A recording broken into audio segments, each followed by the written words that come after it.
Financial markets పై పట్టు సాధించాలనుకునే వాళ్ళు Revanth conduct చేసే వెబినార్ కోసం ఈ నెంబర్ కి కాల్ చేయండి. నమస్తే, వెల్కమ్ టు సుమన్ టీవీ. నేను విష్ణు. ప్రస్తుతంతో పాటు stock market analyst Revanth Chalamala ఉన్నారు. వారితో మాట్లాడదాం. నమస్తే రేవంత్. నమస్తే అండి. రేవంత్, గత 2 రోజుల నుంచి ఒక గోల్డ్కి సంబంధించిన వార్త యావత్ భారతదేశం మొత్తం పెద్ద ఎత్తున ఒక సెన్సేషన్ని క్రియేట్ చేస్తుంది. భారతదేశం ఇంగ్లాండ్ నుంచి 1,00,000 కేజీల బంగారాన్ని తీసుకురాబోతోందంటూ కూడా ఈ గోల్డ్కు సంబంధించిన వార్త బాగా సోషల్ మీడియాలో బాగా వైరల్గా మారుతుంది.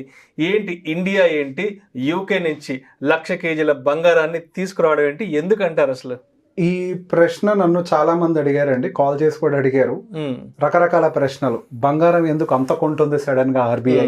100 టన్నుల బంగారం ఇప్పుడు ఇండియా కొంటుందంటే ఏమైనా యుద్ధాలు రాకపోతున్నాయా, లేకపోతే ఏమైనా ఫైనాన్షియల్ క్రైసిస్ రాబోతున్నాయా, ఎందుకంత రిసోర్స్ పెంచుకుంటుంది, అసలు ఆర్బీఐ దగ్గర ఇంత డబ్బులు ఎక్కడ, ఎక్స్వైజెడ్ చాలా రకాలుగా నాకు బేసిక్ గా కాల్స్ కూడా వచ్చాయి.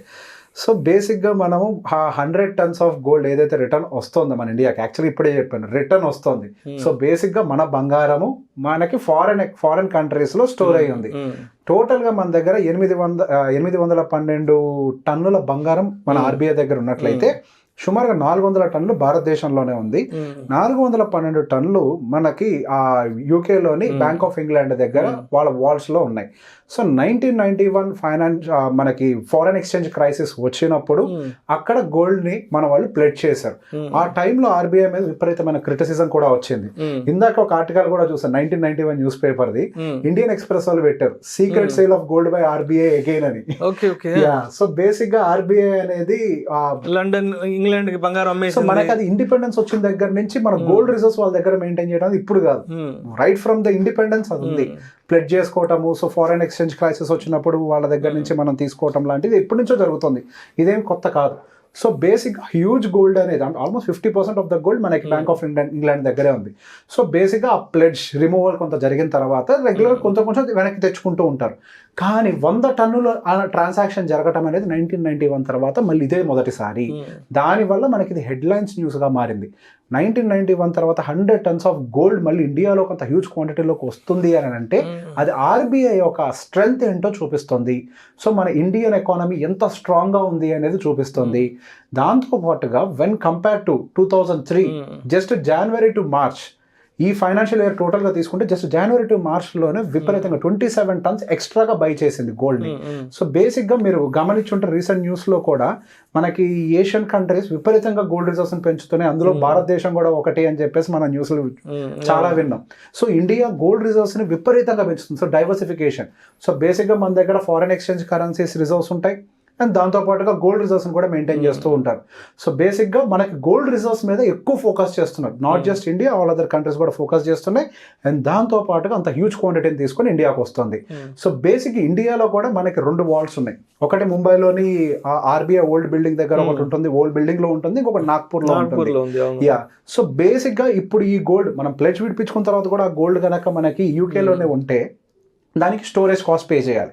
గోల్డ్ విషయానికి వచ్చేసరికి ఎప్పుడు కూడా యాక్చువల్గా మనకి లాజికల్గా మాట్లాడేటప్పుడు అంటే యాక్చువల్గా మనకి ఎకడమికల్గా ఉండే వాటిల్లో కూడా గోల్డ్ని క్యాలిక్యులేట్ చేసేటప్పుడు logistics and as well as the storage కాస్ట్ని కూడా ఇంక్లూడ్ చేస్తాం.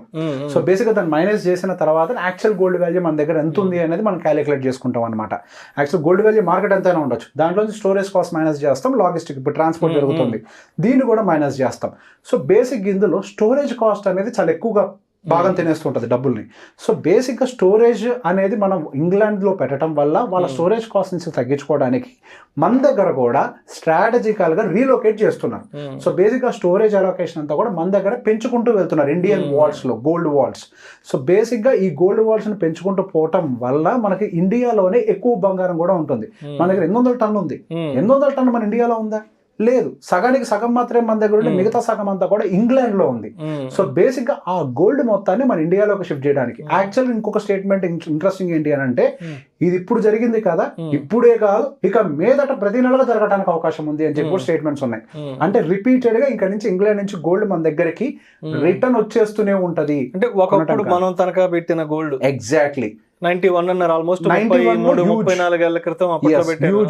హ్యూజ్ క్వాంటిటీలో చేశారు. విపరీతమైన క్రిటిసిజం, ఇండియాకి చేత కాదు, ఆర్బీఐకి చేత కాదు, వాళ్ళు సరిగ్గా హ్యాండిల్ చేయట్లేదు. సో 1991 టైంలో విపరీతమైన ఫైనాన్షియల్ క్రైసిస్, మేబీ 1992 లోనే తర్వాత మనకి stock market related crisis overall కూడా చాలా ఇంపాక్ట్ అయింది.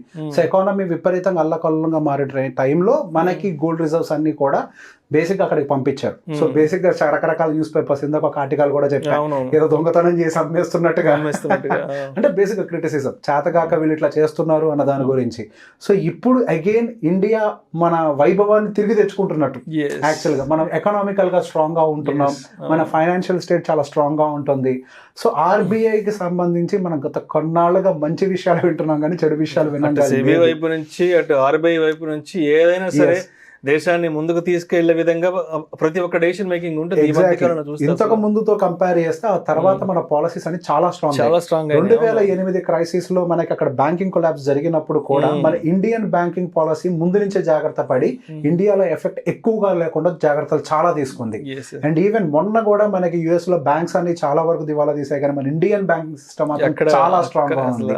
అండ్ మనకు 2003లో దాదాపుగా మనకు 2003లోనే అనుకుంటా మనకు శక్తికాంత్ దాస్ గారికి బెస్ట్ సెంట్రల్ బ్యాంక్ చైర్మన్ గా అవార్డు కూడా వచ్చింది ప్రపంచం మొత్తంలో కూడా. So basic the policy making of the RBI is becoming very very strong. So మన బ్యాంక్ సెక్టార్స్ కూడా మీరు గమనిస్తే బ్యాంక్స్ ఇబ్బందులు పడుతున్నప్పటికీ కూడా ఆర్బీఐ పాలసీ, ఆర్బీఐ ఇంటర్ఫియర్ అయ్యి అదర్ బ్యాంక్ సపోర్ట్ తీసుకొని, ఎస్ బ్యాంక్ ఎగ్జాంపుల్, ఇప్పుడు ఆర్బీఐ డైరెక్ట్ ఇంటర్ఫియర్ అయ్యి అదర్ బ్యాంక్ సపోర్ట్ తీసుకొని వాటిని నిలబెట్టి ఎకానమీ అంటే ఫైనాన్షియల్ సిస్టమ్ ని, ఆ ఎకో సిస్టమ్ ని స్ట్రాంగ్ గా మెయింటైన్ చేయడానికి ట్రై చేస్తుంది. అండ్ మొన్న కూడా దాదాపు 2 లక్షల కోట్లు మన సెంట్రల్ గవర్నమెంట్ కి డివిడెండ్ రూపంలో ఇచ్చింది. హ్యూజ్ ఇన్కమ్, హ్యూజ్, అసలు డివిడెండ్ రూపంలో అంత. నాకు తెలిసి this is the first time in 2019 it has delivered somewhere around 1,70,000 crores for central government dividend రూపంలో. ఆ తర్వాత మళ్ళీ ఇప్పుడు 2 లక్షల కోట్లు. సో బేసిక్ గా ఇంతటి ఇన్కమ్ ని జనరేట్ చేయగలుగుతుంది మన దగ్గర ఉన్నటువంటి RBI. RBI is an NGO, చాలా పటిష్టంగా ఉంది. చాలా భారతదేశం యొక్క బ్యాంకింగ్ వ్యవస్థ చాలా పటిష్టంగా ఉంది. అంటే బ్యాంకింగ్ వ్యవస్థ ఏదైతే రూపకల్పన చేస్తుందో ఆ నిర్ణయాలు కూడా నిజంగా దేశ పురోగాభివృద్ధికి ముందుకు తీసుకెళ్లే విధంగా కూడా అటు సెబీ కానీ ఇటు ఆర్బీఐ కానీ ఎప్పటికప్పుడు చాలా స్ట్రిక్ట్ గా ఉంటున్నారు, చాలా ట్రాన్స్పరెంట్ గా ఉంటున్నారు, చాలా చక్కగా మంచి నిర్ణయాలు తీసుకుంటున్నారు. ఏ గవర్నమెంట్ అయినా, ఏ దేశమైనా స్ట్రాంగ్ గా ఉండాలి అని అంటే దాని సెంట్రల్ బ్యాంక్ అనేది ఎంత స్ట్రాంగ్ గా ఉండేది. 2008లో సమస్యలకు కారణమైంది సెంట్రల్ బ్యాంక్ పాలసీస్ యుఎస్ లో స్ట్రాంగ్ గా లేకపోవడం వల్ల. ఇప్పుడు చైనాలో అక్కడ వాళ్ళు ఎదుర్కొంటున్న సమస్యల వల్ల కూడా కారణం ఏంటంటే అక్కడ సెంట్రల్ బ్యాంక్ పాలసీ స్ట్రాంగ్ గా లేకపోవడం వల్ల మొన్న 2022లో కూడా యుఎస్ లో మళ్ళీ బ్యాంక్స్ ప్రాబ్లం ఎదుర్కోవడానికి, ఇప్పుడు రిసెషన్ ఫియర్ ఎదుర్కోవడానికి, ఇన్ఫ్లేషన్ విపరీతంగా పెరగడానికి అన్నిటికీ కారణం అక్కడ సెంట్రల్ బ్యాంకింగ్ పాలసీ స్ట్రాంగ్ గా లేకపోవడం వల్ల. వీటన్నిటికీ భిన్నంగా గత కొన్ని సంవత్సరాల నుంచి, కొన్ని డికేడ్స్ నుంచి మన ఇండియన్ ఆర్బీఐ అంటే మన ఇండియన్ సెంట్రల్ బ్యాంక్ యొక్క పాలసీస్ చాలా గట్టిగా తయారవుతున్నాయి. సో మన ఎటువంటి షేక్స్ మనకి ప్రపంచవ్యాప్తంగా వచ్చినా కానీ ఫైనాన్షియల్ స్ట్రక్చర్ ని మన దగ్గర చాలా స్ట్రాంగ్ గా మెయింటైన్ చేస్తున్నారు. ఏ దేశంలో అయితే ఫైనాన్షియల్ స్ట్రక్చర్ స్ట్రాంగ్ గా ఉంటుందో, అంటే బ్యాంకింగ్ ఒక పాలసీ చాలా స్ట్రాంగ్ గా ఉంటుందో, ఆ దేశం యొక్క ఆర్థిక పురోగతి చాలా ఫాస్ట్ గా ఉంటుంది. ఎటువంటి పరిస్థితుల్లో కూడా ఆ దేశం ఆర్థిక ఇబ్బందుల్లోకి ఎంటర్ అవడానికి స్కోప్ ఉండదు. Thank you so much Revanth. Thank you అండి. సుమన్ టీవీలో మీ పర్సనల్ అండ్ బిజినెస్ ప్రమోషన్స్ కోసం కింది నెంబర్ కి కాంటాక్ట్ చేయండి.